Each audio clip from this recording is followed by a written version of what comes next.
Hello, my name is Jacob Magnon, and this is lab number 3 for Physics 2212, and we will be finding the magnetic field of a bar magnet. Let's get straight into it.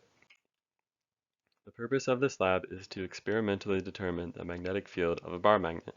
To do this, we will use equations relating distance to the magnetic field, and we will also use the Biot-Savart law to find our magnetic dipole value. After that, we are going to create a computational model simulating magnetic interactions and compare it to our experiment.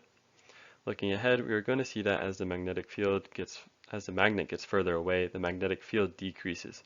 We will also see how points along the same axis of the magnet have a field twice as strong as those perpendicular to the magnet.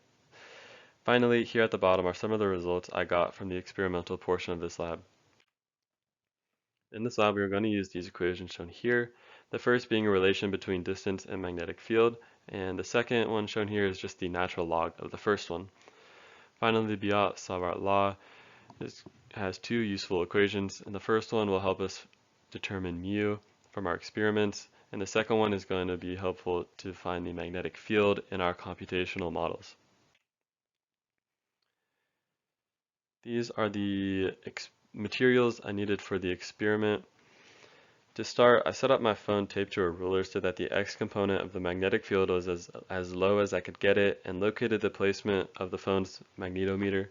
Then I did the following steps written here, which are written with more detail in the lab instructions page on Canvas. To note, the system is the phone and the surroundings are the magnet and the earth. The results for my experiments are shown here. The plot on the right is made using the average values for each set of measurements. It is important to recognize that the line of best fit shown in the graph is simply the equation I mentioned earlier. Finally, at the bottom you can see my results from the off-axis measurements. To obtain a correct y value, I subtracted the Earth magnetic field from the overall y value to isolate my data to only represent the bar magnet. Some observations that I made are that when the magnetometer was closer to the magnet, the measured x component of the magnetic field increased. When the magnetometer was very far from the magnet, its x component was negligible.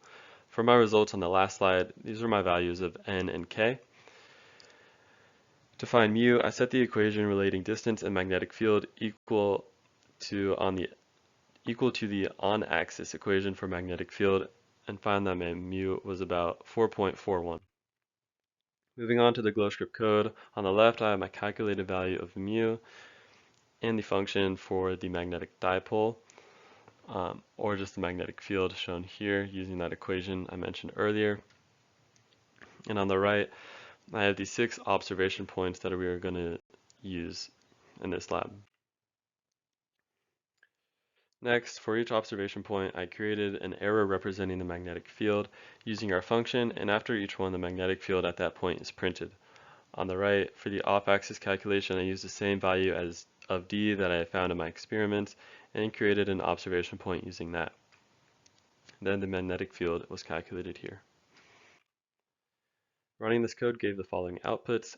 As you might predict, the field generated at on-axis points was twice as great as the perpendicular points, and the direction of the arrows indicates the direction of the magnetic field. Finally, the magnitude of our field at the off-axis point was found to be this right here. Comparing our experiment to the computational model, the magnitude of my field for the off-axis point was found to be about 5.669 e minus 5 from the experiment, and about 5.322 e minus 5 in the computational model. These are pretty similar with only an error of about 6.5%. Some possible sources of error in this lab are inconsistencies in my hand measurements, the accuracy of my phone magnetometer, which could have been impacted by other electronics, and then some movement in the phone between trials. For the what if questions, if I had not oriented my phone to account for magnetic north, then I would have had to deal with components in the x and y directions due to the Earth's field. This is why the phone was oriented in a specific way in the experiment. If we had two magnets end to end, I could expect the magnetic field to almost double at the same distances we recorded in the original experiment. To conclude, we were able to demonstrate the findings of the Biot-Savart law and experimentally determine the magnetic dipole of a bar magnet.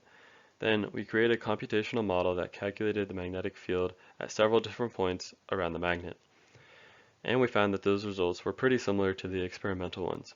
That's it for this lab. Thanks for watching.